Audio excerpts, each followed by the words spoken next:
Good evening and welcome to this week's edition of Behind the Headlines.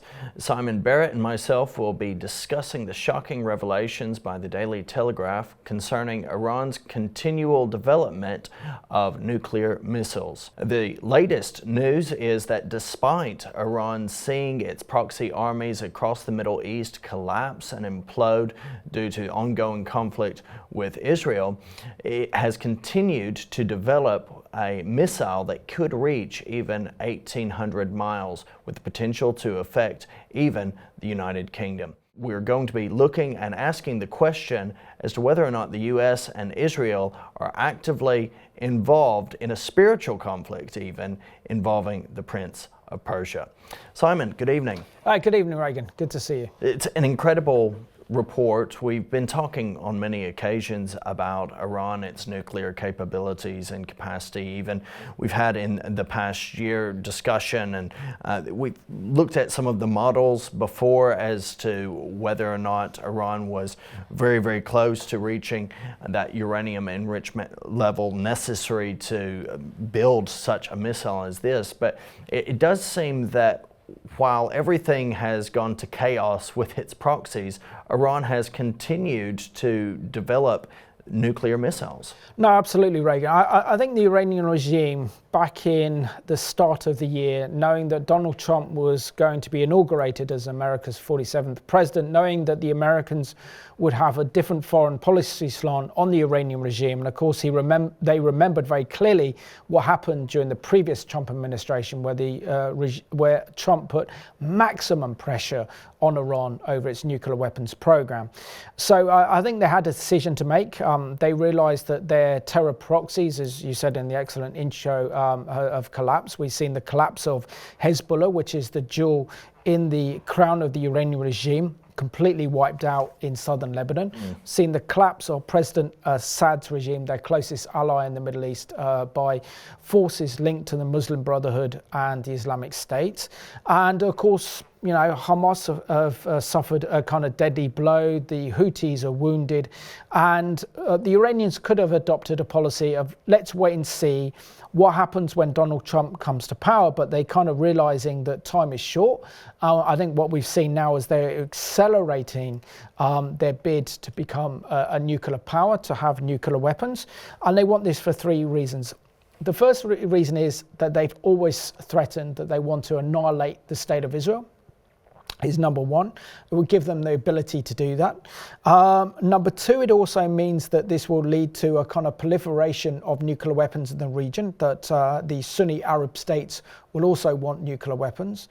The other impact this will have is it means that the regime will feel like it's going to be protected, having a nuclear arsenal. No one's going to attack the Iranian regime with nuclear weapons, and the example to that one is China in the 1989 Tiananmen Square kind of massacre, that no one threatened China because they knew that China had nuclear weapons.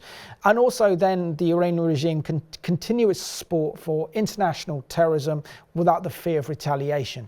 So for the regime's survival and its theology, it's essential that it acquires nuclear weapons. Now it's up to Israel and the United States and the free world to prevent Iran, the world's most dangerous regime, having the world's most dangerous weapon, i.e. nuclear weapons. Now, Simon, we've heard over the years all sorts of grandiose statements in relation to Iran. Its own propaganda has been very, very evident at times, but this seems to be something that should be taken very, very seriously, as we actually see the reports are not only being put out there by Iran, but they're being confirmed by various intelligence and resistance groupings within Iran as well. So the Daily Telegraph and both the Sun newspapers on Friday the 31st of January reported this acceleration of the nuclear weapons program in Iran in light of these massive geostrategic setbacks in the region. And we would have thought that there would have been some distraction, perhaps some debilitation. Indeed, we saw Iran, quite frankly, embarrassed with what looked to be failures in relation to its missile assaults on Israel twice in 2024. But perhaps this was almost like a smokescreen to allow it time to further develop and to enrich the uranium to reach that point where it could actually have an even bigger impact and pose a bigger threat to the world. What's so alarming, I think, as well, the Daily Telegraph and the Sun have actually kind of reported, is that they found 2 sites, according to the National Council of the Resistance of Iran, have given both the Sun newspaper and the Daily Telegraph documents that reveal that what was once considered part of Iran's space program, and developing their space program, is actually in military complexes where they're developing kind of missiles for nuclear warheads that are able to reach 1,800 miles. So that means that these rockets and missiles, once Iran has nuclear breakout and they can fit a nuclear warhead, can attach them to these missiles, which means that they can hit mainland Europe, they can hit Israel, they can hit India, parts of China and Russia, as well as parts of Africa, and they are accelerating with this program. So this is kind of very alarming news, all ahead of Benjamin Netanyahu's visit, as we record, behind headlines today, where he will be meeting Donald Trump, the first world leader to actually sit down and meet Trump in the White House. So this will be on the top of Benjamin Netanyahu's agenda to prevent the Iranian regime from developing the world's most deadliest weapons. And the question we have to ask is, can Israel and the U.S. prevent the Iranian regime from nuclear breakout that would threaten the national security of Israel, indeed the entirety of the Middle East and mainland Europe? And we are looking at a spiritual dimension when it comes to the Iranian regime, as the book of Daniel describes it very well, especially in chapter 10, verses 12 to 14, that says, "Then he said to me, 'Do not fear, Daniel, for from the first day that you set your heart to understand and to humble yourself before your God, your words were heard, and I have come because of your words. But the prince of the kingdom of Persia withstood me for 21 days. And behold, Michael, one of the chief princes, came to help me, for I had been left alone there with the kings of Persia. Now I have come to make you understand what will happen to your people in the latter days, for the vision refers to many days yet to come.'" It's interesting when we look at that passage and we see that the specific promises that this does relate to many days yet to come. We continue to see and have always seen, despite Persia itself falling, Iran is still Persia. The language itself is still, yes, it's called Farsi by some, but it is Persian. Right, so we have this reality of the end times throughout the scriptures, featuring also Persia. Persia has a major role to play before the return of our Lord Jesus in glory. But let's unpack some of what's going on in the geopolitical realm, and then come back to some of this idea in relation to the spiritual and how it may relate. We saw Israeli airstrikes on the Iranian regime in October, Friday the 25th of October of last year, 2024. And we saw that the IAF targeted specific military places, targets inside the Iranian regime in response to them having fired 180 ballistic missiles just a little bit over a month previous. The IAF took on the Iranian regime's air defenses and secret nuclear weapons laboratory that was so clandestine that very few people inside the heart of the Iranian regime and government knew about it until it was destroyed. We did a program on that by the courageous pilots of the IAF, the Israeli Air Force. Since then, Donald Trump has been elected as U.S. president. Bashar al-Assad fell in Syria. The regime has collapsed. With it, the Iranian crescent and the billions the Iranian regime spent building up its wall of fire against Israel through Iran's terror proxies. You've already outlined. We had not only Assad in Syria and his cronies, we also had Hezbollah. We also, to some degree, had Hamas. And there are various other groupings within the area of Gaza that also have received funding as well, most notably. The reality, though, is all of that has been put to shame, and Iran has realized it has to sort its own work out from this point, because there's been this massive distraction with the proxies completely imploding across the board. Hamas's recent power show at the hostage release moments, that is propaganda. You know, you're talking about, yes, maybe on display 1,000 individuals, but some of those have already been identified as likely civilians dressed up because they're not even holding guns properly. We're talking about 20,000 Hamas battalions taken out by the IDF since the end of October 2023 until now. So we know that there is only a small kind of resistance within Gaza to Israel. And of course, Hamas is wanting to project strength. But at the same time, we know that their support from the Iranian regime is coming to an end. The same with Palestinian Islamic Jihad. And prior to even a year ago, the Iranian regime was pretty much still the most dominant, powerful force in the region. But thanks to Israel's actions against Hamas, against the Houthis, against Hezbollah, even targeting the Iranian military sites, have become the most powerful military force in the Middle East in recent months. And now the Iranian regime, according to news reports, appears to be going for broke. It's all in to achieve nuclear breakout to the ability with the aim of establishing and developing its nuclear program where they actually have nuclear warheads that can be attached to long-range missiles with the capacity to reach 3,000 kilometers, 1,800 miles.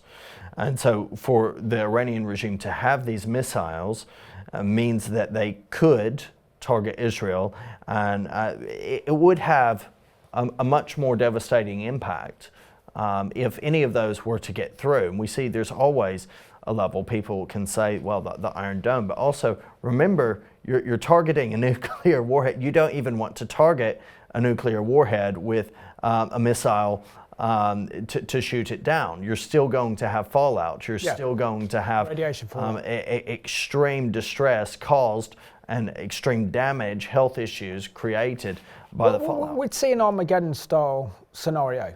So if the Iranian regime were to fire nuclear weapons at Israel, Israel would then retaliate with nuclear weapons, and before you know it, our world is blown up and destroyed. And this shows you how precarious life is, particularly when you have regimes like the Iranian regime wanting to acquire nuclear weapons, knowing that they will not kind of follow the kind of Russian, Soviet, American understanding of the Cold War, which was based on MAD, mutually assured destruction. The Iranian regime theocratically believe that they have to trigger Armageddon in order to bring about the return of their Mahdi or their Messiah, the 12th Imam. So within that thinking is that context of them not having any fear about launching nuclear weapons to destroy Israel. And the fallout that would follow that would be absolutely horrific and literally would lead the world into Armageddon and World War III. On Friday, the 31st of January, the Daily Telegraph reported under the headline, Iran secretly building nuclear missiles that can hit Europe, that Revolutionary Guard Aerospace experts working on warheads with 3,000 kilometer range at two sites disguised as satellite launch bases, according to exiles. Iran is developing these nuclear missiles with the range of 1,800 miles based on designs handed to the Islamic regime by North Korea, according to the Telegraph. The National Council of Resistance of Iran, the NCRI, which has previously exposed details of Tehran's secret uranium enrichment facilities, has shared information on how the Islamic Revolutionary Guard Corps, the IRGC, are expanding their weapons programs, with the exiled opposition group saying that two sites camouflaged as communication satellite launch facilities have been used to rush the production of nuclear warheads, both under the control of the Organization for Advanced Defense Research, the SPND, the regime's nuclear weapons arm. And we also have a quote here from the US representative of the National Council for the Resistance of Iran, Suna Samasi. She says the following: the Iranian mullahs are masters of lies, deception and evasion. For over 2 decades, they have used negotiation and the West's leniency as means to advance their nuclear weapons program. She goes on to say that Tehran has never been as weak and as vulnerable as it is today. The desperate Iranian regime is thus speeding up its development of nuclear weapons, and now is the time to hold the regime accountable for their internal killings, regional warmongering, and nuclear weapons development. The reality of this is seen in that they actually have isolated the exact spots where these nuclear warheads are presumed to be being developed. They've got a bit of a track record for this as well, because they actually are the ones that actually announced to the world back in 2002 that the Iranian regime was building nuclear weapons at the Natanz nuclear site. So they have a track record in terms of penetrating the Iranian regime, getting secret documents out of the Iranian regime to warn the public, and also the timing of this as well. I mean, this won't go unnoticed in Washington. It certainly won't go unnoticed in Jerusalem. So I think the timing of this release of these documents and dossiers to the Daily Telegraph and the Sun newspaper also very important as we record this program ahead of that crucial meeting between the Israeli Prime Minister Benjamin Netanyahu and Donald Trump. And this is the first world leader that Donald Trump will be meeting since his inauguration back on the 20th of January. One of the things that we have to look at and analyze a little bit more are the missile sites themselves. It's likely that these sites have been located through inside individuals, moles, as part of that resistance grouping or others that share common interest. The first site, known as the Shahrud missile site, about 35 kilometers from a city of the same name, the SP&D and IRGC Aerospace Force experts have been working on producing a nuclear warhead capable of being fitted to a GAM-100 solid-fueled rocket with a range of 3,000 kilometers. Missiles with that range would allow Iran to launch a nuclear strike deep into Europe from its territory, as far as Greece. Regional targets as well, such as Israel, which is, of course, Tehran's arch enemy. There have been at least 3 successful launches of this rocket, which the NCRI says enhances the regime's capability to deploy nuclear weapons. The IRGC also announcing plans to test more advanced GAM-105 rockets in the coming months, with previous tests at the site being conducted as satellite launches, as the rockets were described as satellite carriers to conceal the regime's alleged nuclear missile program, according to the NCRI, with satellite images showing a large concrete platform from which mobile launch vehicles can fire the rockets skywards, nearby being clusters of buildings where the research is believed to be used for research purposes. Yeah. And the second site is a site named as Saman. The Daily Telegraph go on to report the second site, situated around 70 kilometers southeast of the city of Sanan, is being used to develop what is known as the Sim-Aura missiles, a weapon based on North Korean designs. The designs are similar to the North Korean UNHA-1, 18-meter tall rocket, which Pagan says is expendable rocket for carrying equipment into space. So clearly what they're using is space technology rockets that are ballistic missiles that are able to go into space and then to put a deadly nuclear warhead on them, which is absolutely frightening. So according to this one, the Gehem-10, the solid fuel rocket, will have a range of 3,000 kilometers or 1,800 miles. So the missiles with that range would allow Iran to launch nuclear strikes deep into Europe from its territory, as you mentioned earlier.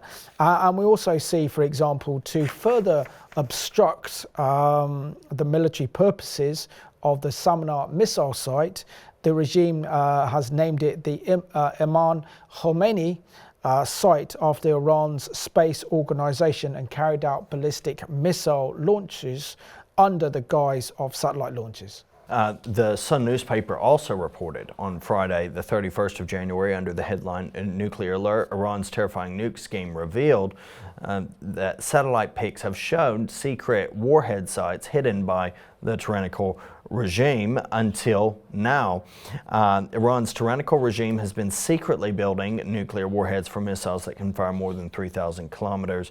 So they affirm what is being said. It's basically the same information, but there is a third site that they specifically highlight, which is the Sorka-Hisar site, said to be carrying out projects including research on nuclear power and underground explosions, with nukes being quickly created under the watchful eye of the Nuclear Weaponization Entity, the Organization for Advanced Defense Research. Bosses are developing nuclear warheads for the GAM-100 missiles, and we will continue to see, I'm sure, testing of those rockets to see whether or not there's going to be a trustworthiness in those missiles for this particular usage. And it's important to note they are testing these warheads underground, but it's not until the Iranian regime actually tests a nuclear weapon will they actually have nuclear breakout. Thankfully, they haven't done that. The moment they do that, there is no return. They have nuclear weapons. They have the world's most dangerous weapon, and they have the ability then to threaten not only Israel but the entire Middle East and Europe with nuclear weapons. So let's have a look at this wonderful report put together by friends at CBN, warning us that the Iranian regime is very close to nuclear breakout. Iran has issued a warning to Israel and the United States, stating that it will respond immediately and decisively if they attack the country's nuclear sites. The Iranian foreign minister described such an action against his country as crazy, while President Trump maintains that Iran should not be allowed to possess nuclear weapons. He seems to prefer pursuing a negotiated settlement. Dr. Majid Sagdapour, political director of the Organization of Iranian American Communities, joins us with more. Dr. Sagdapour, how do you and many Iranian Americans think President Trump should respond to Iran's warning? From our perspective, obviously what we see in the streets of Iran is that the regime has a problem. The Iranian people want to overthrow this regime and are engaging this regime in really day-to-day combat.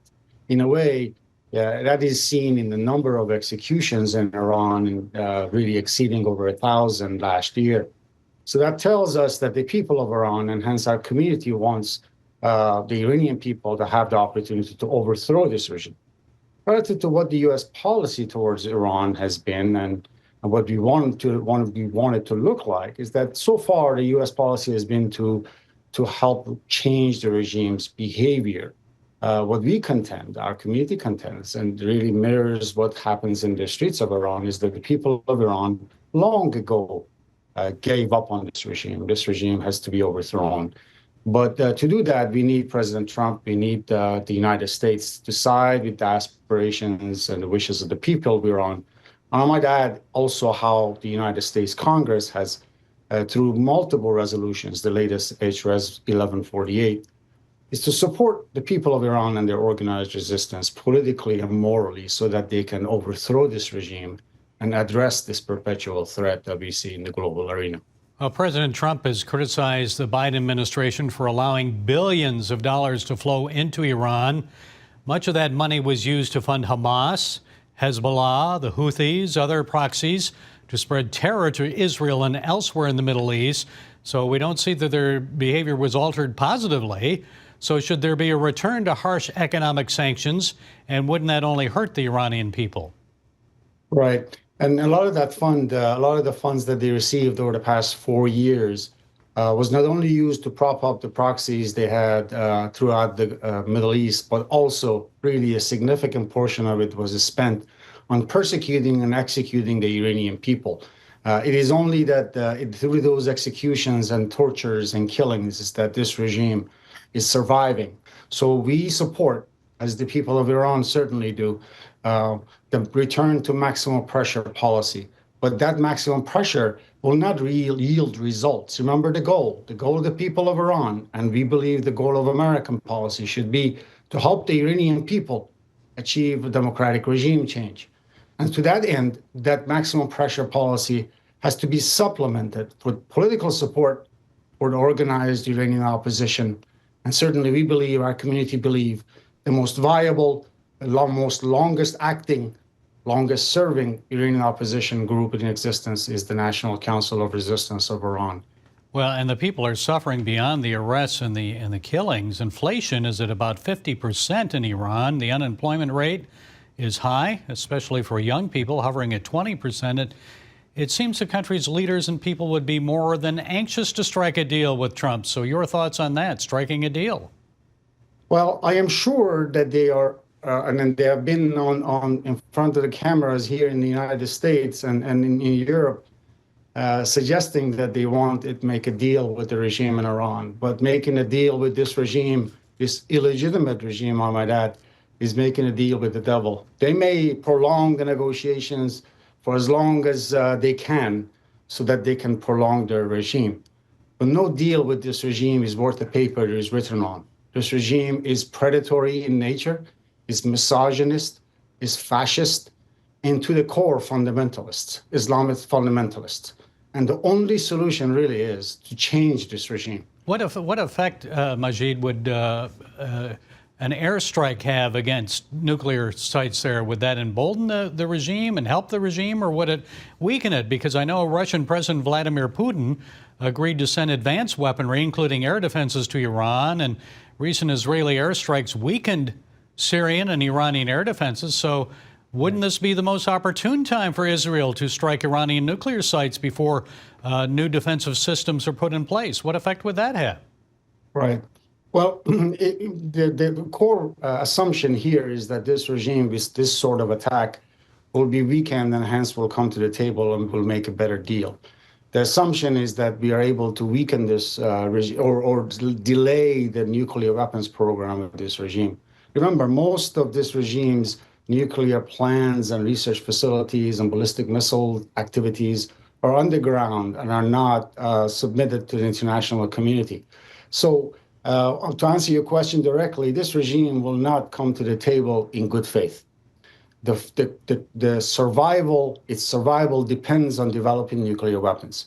It has lost a lot of its strategic depth by losses it suffered in Lebanon and beyond in Gaza. And so it is increasingly relying in prolonging negotiations or asking for negotiations abroad, and certainly by killing and increasing the killings of the people of Iran. To the contrary, I think this regime is really weak inside Iran. And it is that the international community should put their finger on.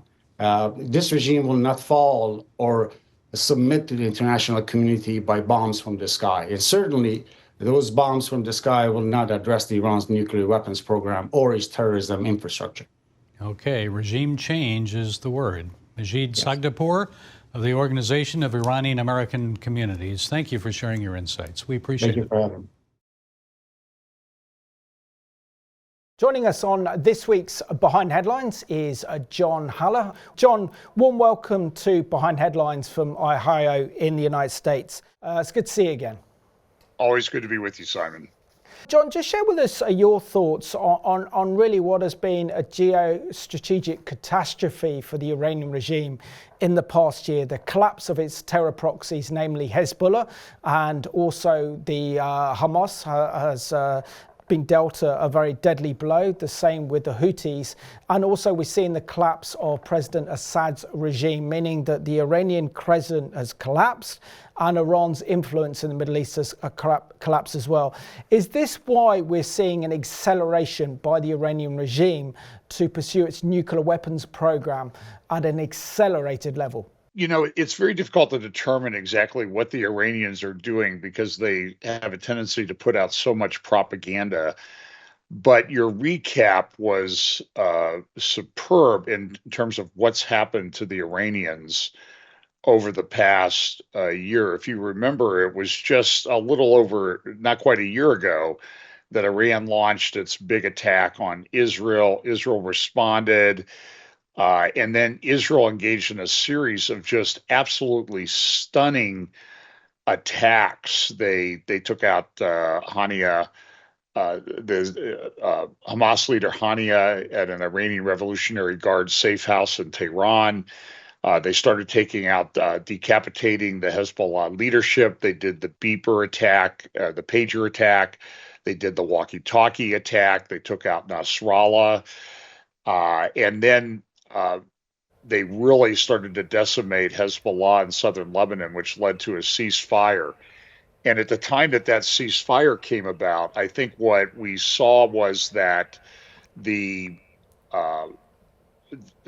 Syrian rebels decided this was their chance to take out the Assad regime. And as Vladimir Putin said in his news conference in December in Moscow, the rebels took over Aleppo with 350 people, as opposed to 30,000 in the Syrian military. The Syrian military collapsed in days. Al-Qaeda, neo-Al-Qaeda, I think is what one commentator has described him as, took over. The Syrian government was just named president last week. The Iranians fled, the Russians fled, the Iranian crescent collapsed. But also in late October, Israel did a decapitation strike on the air defenses in Iran. So Iran has been sitting there with not much in the way of air defenses to speak of. And so the question is, what's Israel going to do to attack the Iranian nuclear facilities? Iran continues to push on its nuclear program. It's increasing its enrichment of uranium. I'm hearing reports, seeing reports from different sources that Iran now has enough, is making enough uranium or plutonium, whatever they need to make for the bomb, about one bomb a week. Now, the question is whether they can deliver this. They continue to release videos every week of secret underground military bases. So I think we're at the place where Israel is going to do something. And there was a significant thing that happened with the changeover in the government here in the United States 2 weeks ago today. It was just a few days into Trump's administration that he announced that they were releasing these large 1-ton bombs to Israel. He was questioned about that on Air Force One, and as one of the reporters said, why are you releasing these bombs to Israel now? And Trump said, as you might expect him to say, well, they paid for them. And so I think these bombs are going to be a very significant thing that we see as Israel steps up to deal with the Iranian nuclear threat. So I'm sure that this will be on the topic for discussions between Netanyahu and Trump on Tuesday in Washington. John, thank you so much for those helpful insights. There have been 2 missile sites that have been identified in Iran, the Shahrud missile site and the Simnan missile site. Both of these, they're developing, allegedly, they're producing nuclear warheads capable of having a range of thousands of kilometers. Earlier you said that some of this, it's hard to determine and decipher how much of it's true, how much of it is propaganda. What is your feeling in regard to this at this current stage? Look, I think Iran is a real threat. I think that one of the things that we've had with people in the West is a lot of these things, a lot of these terror supporting regimes, of which Iran is the biggest terror supporting regime in the world, we don't take them seriously. I think that right now there's been a changeover in the U.S. government to some extent, and that the Iranian threat is being taken more seriously. I watch what happens politically in the UK, and I think that the UK government right now is not in a position where they seem to be taking the Iranian threat seriously. This was a big problem under the prior U.S. administrations, and I will say that I still think it continues to be a problem within the U.S. administration, that there seems to be this pro-Iranian lobby. It's very deep within the U.S. intelligence and military establishment. I think it will take a while for Trump to root that out. But, you know, with the range that the Iranians are announcing, they've launched things into space. Certainly, the UK is within range of Iranian missiles. They would be in that orbit. And so when the Iranians say these things, they're very smart people. They devote tremendous resources that they have. The economy is in shambles in Iran, but they put all of their resources to the development of these weapons. So I think they need to be taken seriously. I think I think the release of these big bombs, the 1-ton bombs, I think that happened last week. Netanyahu is the first foreign leader to visit the U.S. this week. He's accompanied by the new advisor on international affairs, Carolyn Glick, which I found out about just over the weekend. I think this is a tremendous appointment. She really understands the situation. I know that she'll be a big advocate for Israel in front of at the meeting with Trump tomorrow. I believe she's on the trip with Netanyahu. But I want to just say one thing. These bombs are very significant. These are underground facilities. Iran posts these videos all the time. They just posted yet another one announcing a third underground missile facility, nuclear facility, weapons facility. I want to go back to what happened when Israel took out Nasrallah, who was living in a very deep bunker in the south part of Beirut back in September, October. They dropped 43 of these 1-ton bombs in one spot. That took out the bunker. Nasrallah didn't die from the explosion. He died from the lack of oxygen that was sucked out of the facility. And I think that was a preview of what Israel is going to do with these bombs just released on these deep underground facilities. I think if they could just make one, if you look at the way they're constructed in the videos, if you get in one spot, the whole thing will be taken out. Yeah, John, just ahead of as of this program, just ahead of that crucial meeting between President Trump and the Israeli Prime Minister Benjamin Netanyahu, his number one priority will be kind of the Iranian nuclear threat. And because we know that once the Iranian regime has nuclear breakout, they have nuclear weapons, it's a complete game changer in the Middle East. We know that then the regime can threaten Israel with nuclear weapons. We know that this will lead to a proliferation of nuclear weapons in the region. We also know that the regime will feel that it will have nuclear weapons, so therefore it won't fear attack, and so therefore will actually preserve the regime. Plus, they can continue their support for international terrorism without the fear of retaliatory strikes. Now, clearly this is going to be on Netanyahu's agenda with Donald Trump, but share with you the concerns coming out of the White House that Donald Trump is seeking to have a deal with the Iranian regime and some sort of agreement that the Iranians can participate in and deceive the United States whilst pushing ahead with its nuclear weapons program. Yeah, I think that what you've just said is a legitimate concern. And I think it harkens back to what I said a little bit earlier, just a few moments ago, that the desire to make a deal with the Iranians is deeply embedded within the U.S. security establishment. And so I think there are people that are still within that establishment that are advising Trump. And unfortunately, if I was critical of Trump on one aspect, that there are probably more than one, but one is that he has this overarching desire to make a deal. He's a real estate developer, a business guy, and he wrote a book called The Art of the Deal. So he thinks he can make a deal, but I don't think that. I think those of us who understand the Iranian threat know that the only real solution is the complete eradication of these terror organizations, and the head of the snake being Iran. Something needs to be done to affect regime change.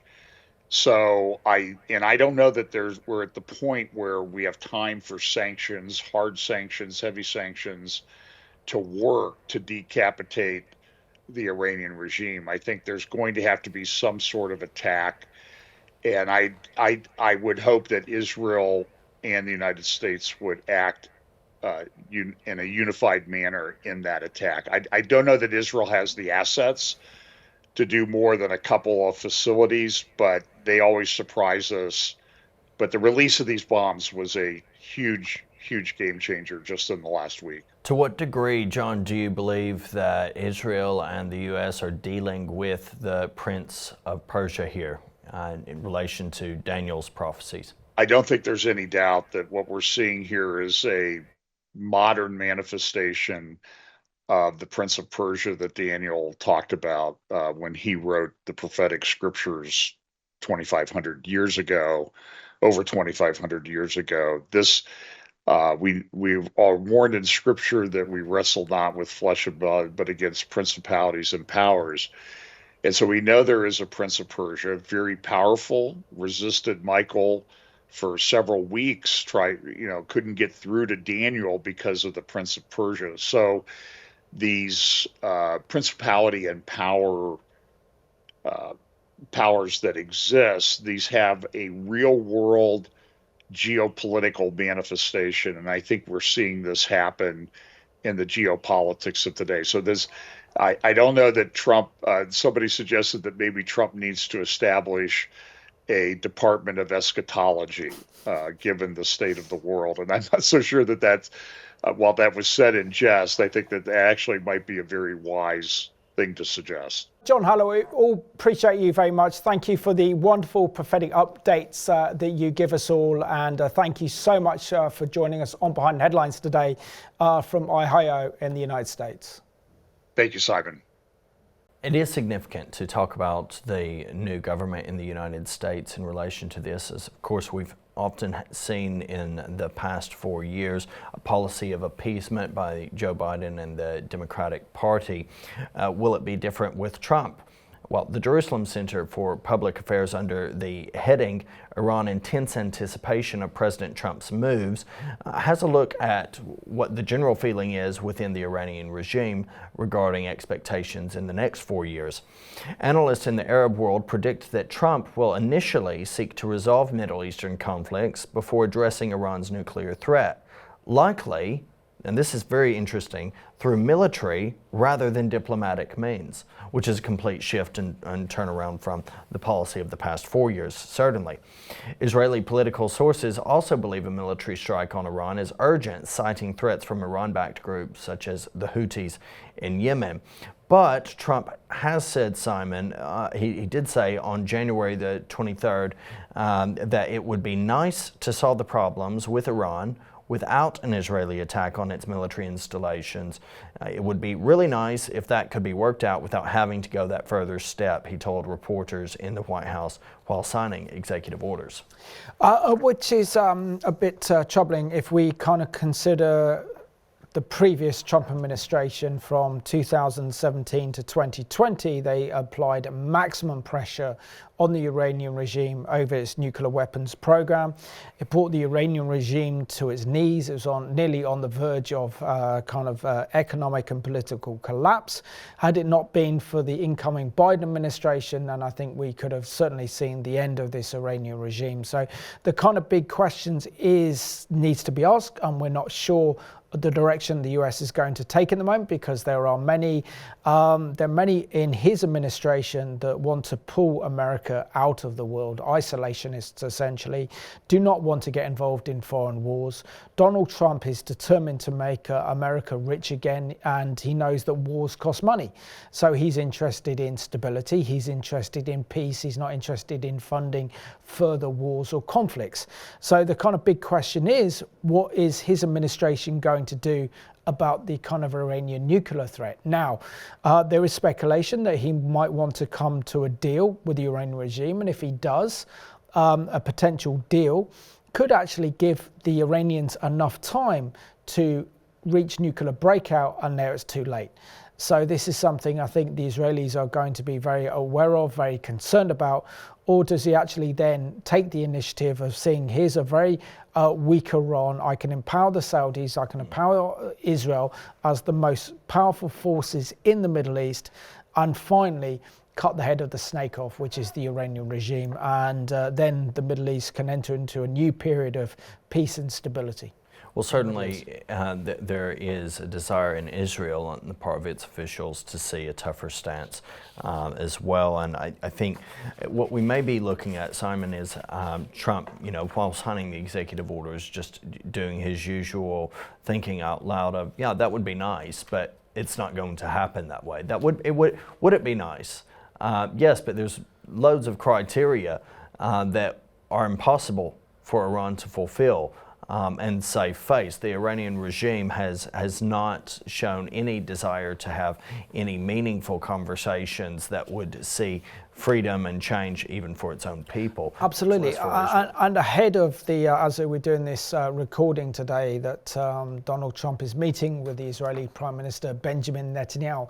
Now, we've also heard from American senators who are very alarmed at the prospect of Iran reaching nuclear breakout. So according to the JNS, which is the Jewish News Syndicate, we see that they report ahead of the Israeli Prime Minister's visit to Washington, D.C., the first world leader to meet Donald Trump since his inauguration as America's 47th president. So under this report, it says all options are on the table to block Iran from nuclear weapons per Bar Caramel resolution. It says if the Iranian Ayatollahs and his henchmen obtain a nuclear weapon, it would be one of the most destabilizing and dangerous events in world history, says Senator Lindsey Graham.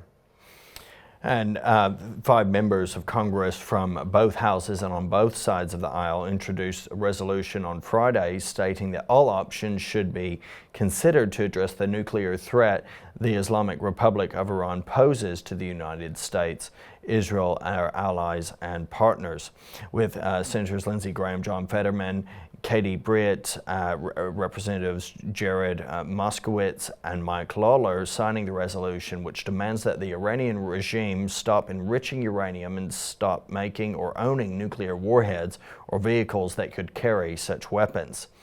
If the Iranian Ayatollah and his henchmen obtained a nuclear weapon, it would be one of the most destabilizing and dangerous events in world history, Graham stated. They're trying to acquire a nuclear weapon as part of their religious agenda to purify their faith, destroy the Jewish state, and drive Westerners out of the Middle East. A nuclear-armed Iran is an existential threat to Israel and a nightmare to the world. I also see comments made by Fetterman stated that Iran's pursuit of nuclear weapons is a threat we cannot ignore. The United States, Israel and our allies can't afford to sit back while the Iranian regime continues down this dangerous path. He added that the resolution sends an unmistakable message: all options are on the table to prevent a nuclear-armed Iran. And Iranian regime threatens all-out war if nuclear sites are attacked. So in one way, if the nuclear sites are attacked and the nuclear infrastructure is destroyed, all-out war is not necessarily going to be as frightening. No, well, how can there be all-out war? Yeah. Because essentially, Hezbollah have been destroyed. Right. The Houthis have been badly damaged. They're not capable of much apart from firing a few cruise missiles.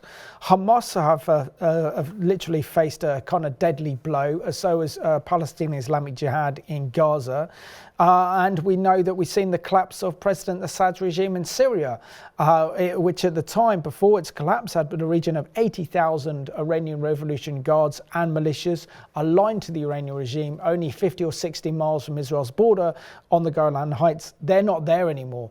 So the capabilities that the Iranians have now of launching attacks against Israel or the United States effectively gone. They are now a paper tiger, and they wouldn't offer up much in the way of kind of defense against an onslaught on their nuclear facilities. Iran's Foreign Minister Abbas Araghchi tells Al Jazeera that launching a military attack on Iranian nuclear sites would be one of the biggest historical mistakes the U.S. could make. Again, I'm of the mind that this is posturing. Of course it is. Araghchi says that Tehran will respond immediately and decisively if its nuclear sites are attacked, which will lead to all-out war in the region. So here's your choice, Simon. All-out war with a almost destroyed, heavily depleted grouping because of all the proxy army devastation, with inferior equipment, not having any nuclear warheads, or allowing Iran, with its psychotic regime, to develop nuclear warheads and to proceed to carry out all-out war anyway. You know, you're debilitating, you're actually saving lives by even running the risk of some lashback from Iran. Consider what it promised. It's threatened many times. When Israel responded to its previous onslaughts, it's threatened all-out war. It's threatened this time and time again. It has no power. It's a different scenario compared to the 6th of October 2023, where in a response to an attack on Iran's nuclear facilities by Israel, they could launch attacks from Palestinian Islamic Jihad and Hamas in Gaza. They could launch attacks from Hezbollah in southern Lebanon and the Iranian Revolutionary Guards in Syria, and Israel, and also fire weapons from the Houthis, as well as their Shia militias in Iraq as well, are dealing with a 5 or 6 front war. That is gone now. Yeah. That whole scenario has completely been destroyed by Israel's dominance in the region. And this is why it's so important that Benjamin Netanyahu, the Israeli Prime Minister, makes this the #1 priority during his talks with Donald Trump. And this is the Israeli Prime Minister, Benjamin Netanyahu, talking just ahead of those crucial talks in Washington, D.C.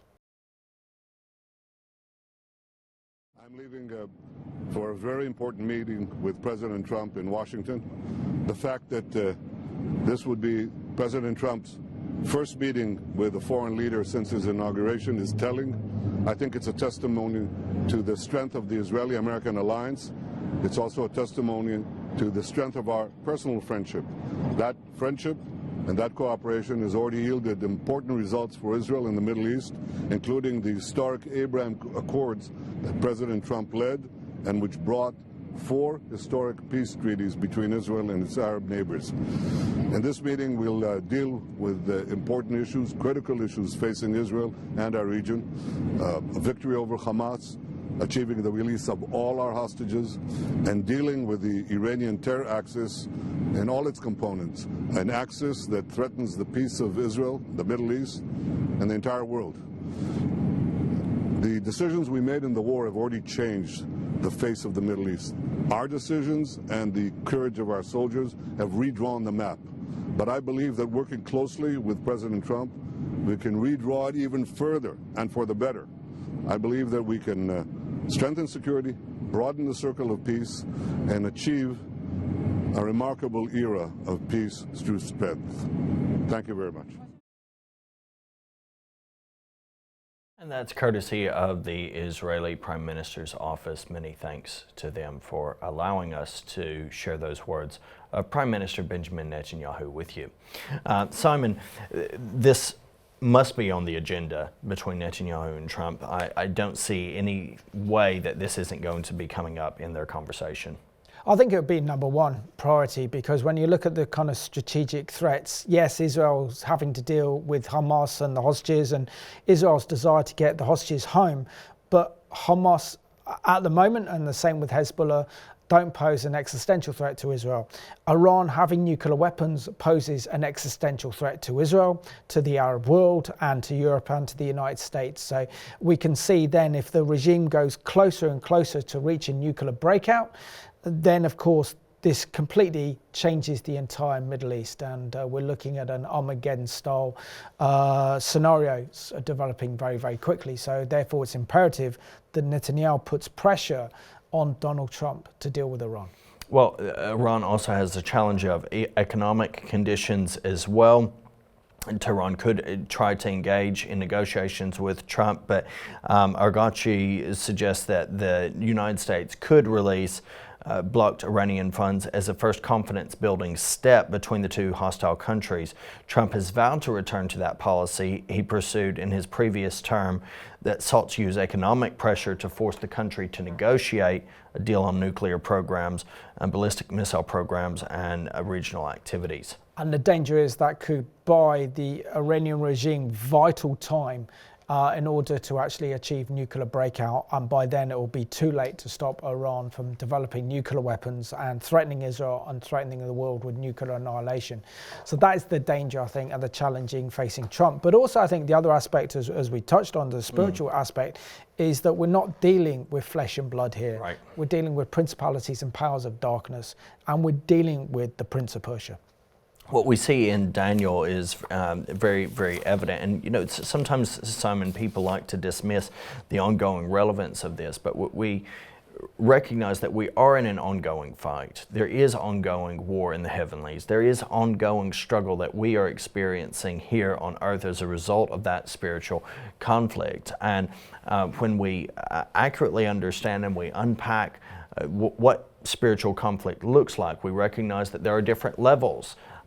In the early church, they did have a recognition of different types of demonic level and realm. You have the principalities, you have the dominions, you have authorities, and it's ours to pray into this and to pray against and to recognize that everything is working out for the good of those who love God and who are called according to His purpose and for His glory.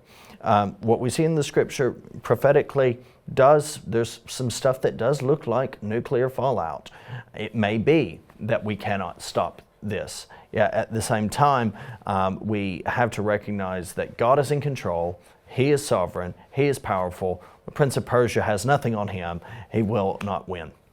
Great program, Reagan. Thank you so much, and thank you for watching this program at home. We know that Israel and the United States are not just dealing with the Iranian regime, they're dealing with the Prince of Persia, and that explains the absolute hatred of Israel and why the Iranian regime is determined to acquire nuclear weapons to destroy Israel, but for God. So let's continue to pray and intercede for Israel and the United States, and thank you for watching this week's edition of Behind the Headlines.